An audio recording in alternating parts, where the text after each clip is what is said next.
Hey, I am super excited to be recording this training for you, and believe it or not, I am sitting in my car to do this, and the reason I am here is because I've been trying to record this training for you all day long, and this is the only place that I can contain my child while he's sleeping and really talk to you.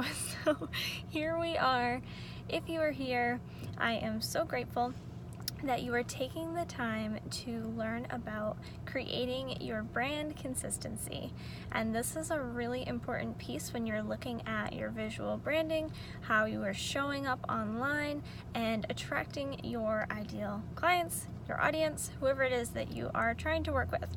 So today we're going to talk about your visual branding, and there are so many pieces that go into this, but before you start with this, what I really want you to pay attention to is whether or not you feel strong and confident in your brand foundation. So this means your messaging, your vision, the way that you're talking to your audience, and knowing who it is that you're talking to. You have to know all of these pieces before you dig into this visual branding aspect.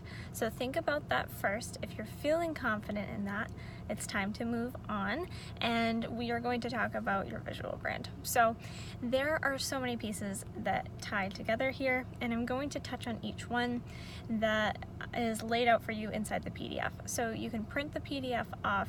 You can also take notes from this video, and if you need help at any point, feel free to reach out to me either through email, contact@calandramartin.com, or you can join us inside Purpose Beyond Perfection on Facebook and ask your questions there. All right, so the first piece of your visual branding that I want you to pay attention to, and as I'm recording this video, you guys, people are looking at me like I'm super weird talking to my phone. It's okay. So what I want you to pay attention to first is your images. So these are the photos that you're sharing on Facebook, on Instagram, on your website, whatever platform you're using, you are going to be sharing some graphics. Now I am talking about the pictures of you, the pictures of your lifestyle, maybe it's pictures of your products that you're sharing, whatever it is. What you want to be paying attention to and staying consistent in is the filters and the styles of your photos. So you could either have, and there's so many options, but I'll give you a few examples.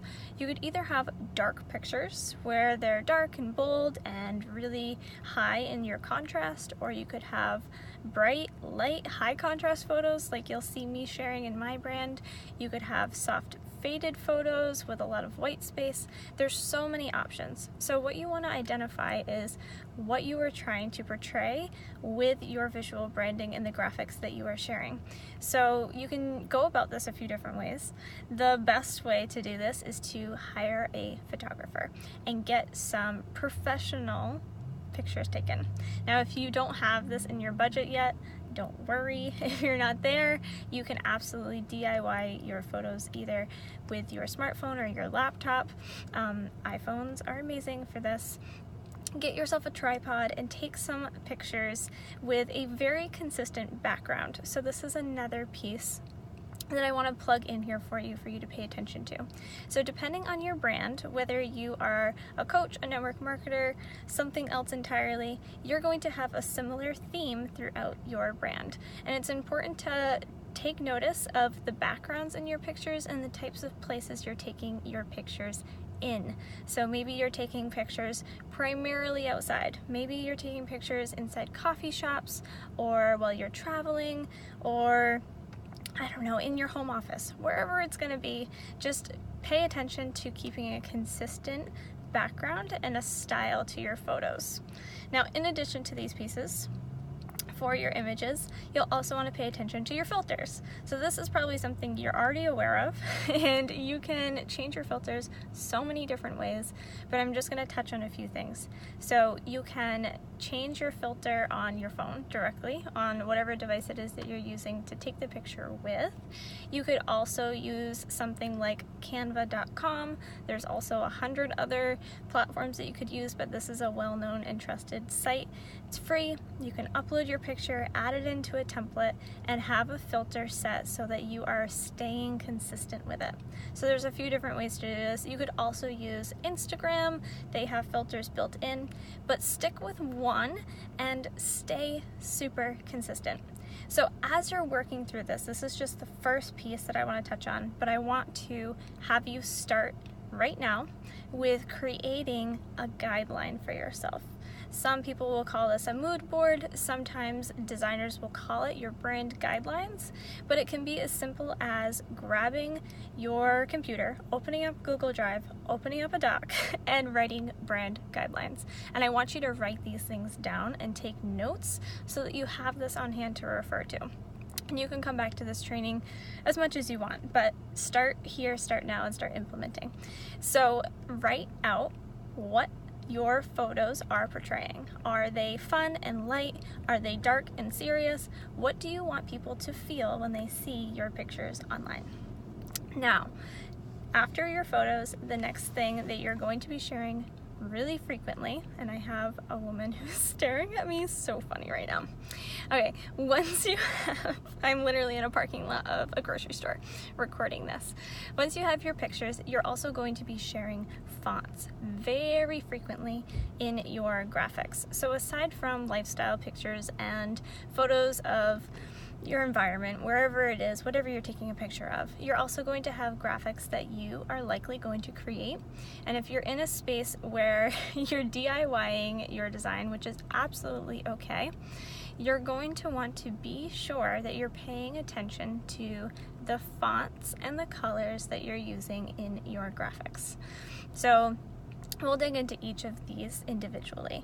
The first piece I want you to look at are your fonts. So if you have a logo already, these fonts are going to replicate what your logo is. If you don't have a logo, generally, if I'm working with a client one-on-one and I'm helping them design their brand, we'll start with the logo first because then you can work off of that. So if you have a logo, pay attention to what the fonts are, figure out what they are, ask your designer if you had somebody create it for you. But generally what you will have is a script style or handwritten font, something that is unique, something that is recognizable, and it's not always what you will see on just basic graphics. So it is eye-catching, it is easy to read, and it is fun. So whatever you want to portray with your business, pick a font that represents that. And I personally use Northwell. Just to give you an example, you can look at my branding. You'll see Northwell as the kind of script handwritten font. And then in addition to that, you'll want to pick at least one, and I only suggest 1 to 2 maximum. My battery is dying, of course. Sorry for the finger in the phone. I always choose just one secondary font. You could choose 2, but it is so much easier for you to stay consistent the simpler you keep this. So choose a script font, a handwritten font, something fun and that represents your business, and then choose a really simple one that is easy to read.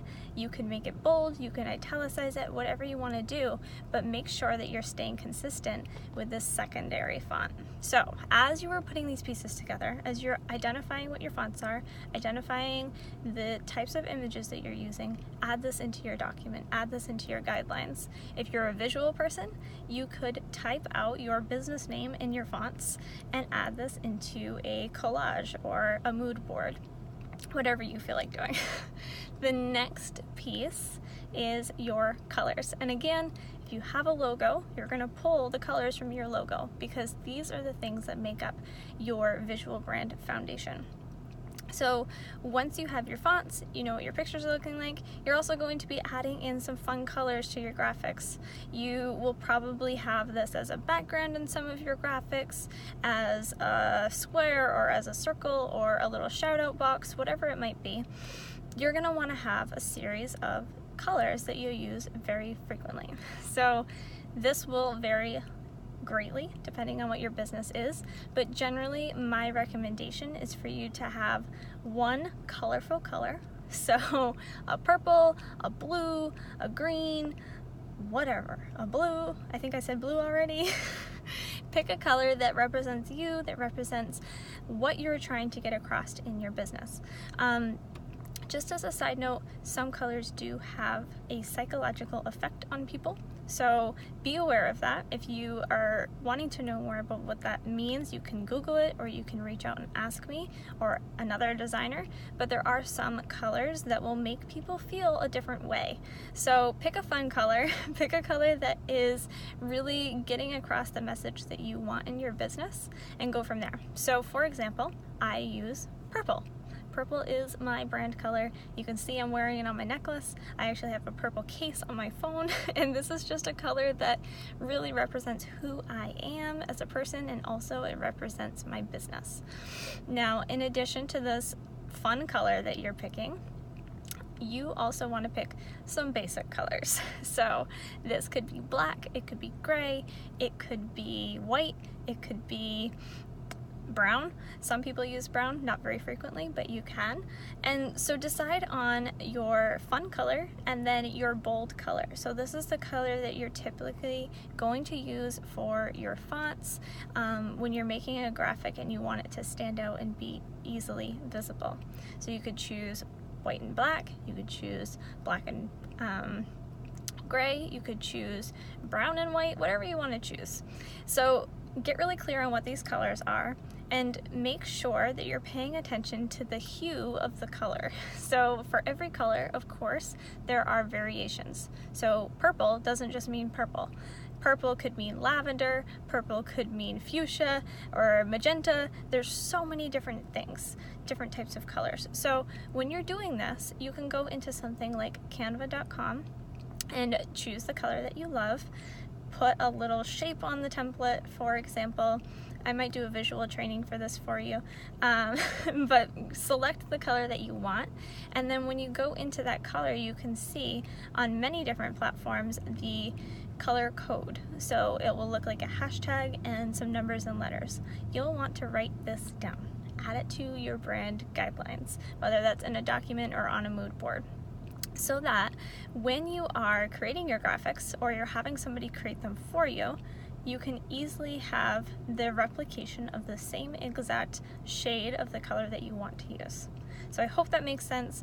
If you are having a problem finding the color code, you can always ask or you can Google it, but it's pretty simple to find.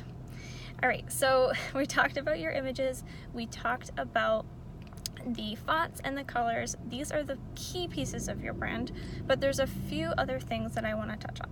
So the next piece, and this may or may not be something you use, but it's pretty mainstream these days, is the use of emojis. So on social media, Facebook, Instagram, you're probably using some emojis in your copy, in your comments, when you're showing up online. And it's really important for that recognition from your audience to use the same emojis on a regular basis. So you will see on the PDF and anytime you stop on my social media platforms that I use about the same 6 emojis over and over again. So for example, I use the unicorn emoji, I use the purple heart, I use the sparkly stars, I use the high five, I don't even know what it's called, emoji. And so I have a very cohesive collection of emojis that are saved in my recently used emojis. This is mostly important because when you're in a big thread or you're in a group of thousands of people, when you use the same emojis over and over again inside your content, you are going to be noticed. People are going to recognize what it is that you're sharing. And that's the whole point of this training. So the reason you're creating consistency in your visual brand is so that you're stopping the scroll, so that your audience is recognizing who you are and they're paying attention to what you're sharing. Because you could share the best content in the world, the best story in the world, whatever it is, and people would scroll right past it. So this is really, really important. The final piece of this that I really want you to take away is that in order to have consistency, you have to be consistent with your energy. So the way that you create your graphics, the way that you share them, anything visual that you are sharing in the online space, there has to be the right energy behind it in order for your audience to feel what it is that you're talking about.